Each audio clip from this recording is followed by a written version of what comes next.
মাথায় আঘাত পাওয়ার পর কোন লক্ষণগুলোকে অবহেলা করা যাবে না।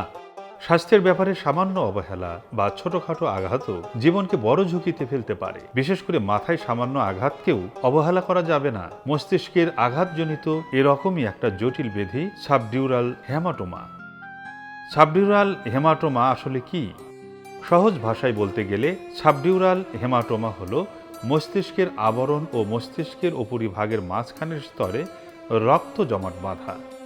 আমাদের মস্তিষ্কের চারপাশে যে রক্ষাকবচ বা আবরণ থাকে তাকে বলা হয় ডুরা ম্যাটার। যখন কোনো আঘাতে বা রক্তনালী ছিঁড়ে এই স্তরের নিচে রক্তক্ষরণ হয় এবং তা জমাট বেঁধে মস্তিষ্কের উপর চাপ সৃষ্টি করে, তখনই তাকে বলে সাবডিউরাল হেমাটোমা।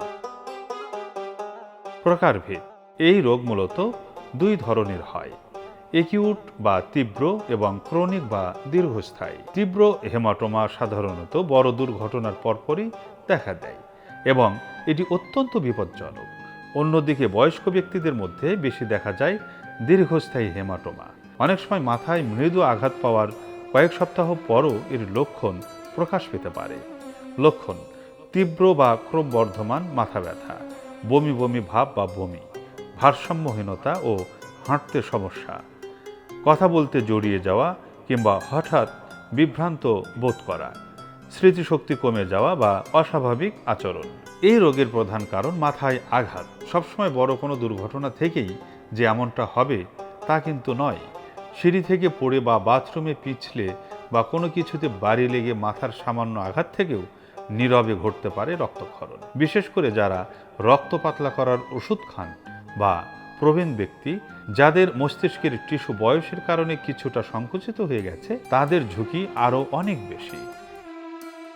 চিকিৎসা: সিটি স্ক্যান করে দ্রুত এই রোগের চিকিৎসা করা সম্ভব। জমাটবদ্ধ রক্তের পরিমাণ বেশি হলে দ্রুত অস্ত্রোপচার করে অপসারণ করতে হবে। সময় মতো চিকিৎসা পেলে অধিকাংশ রোগী সুস্থ হয়ে স্বাভাবিক জীবনে ফিরে আসেন।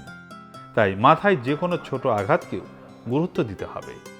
বিশেষ করে বয়স্ক ব্যক্তিদের ক্ষেত্রে আঘাত পাওয়ার পর যদি আচরণে কোনো অস্বাভাবিকতা দেখা দেয়, কালক্ষেপণ না করে বিশেষজ্ঞ চিকিৎসকের শরণাপন্ন হন। আমাদের প্রত্যেকের সচেতনতায় এমন জটিল পরিস্থিতি মোকাবেলা করতে পারে। সুস্থ শরীর, সবল মন বাঁচতে হলে প্রয়োজন।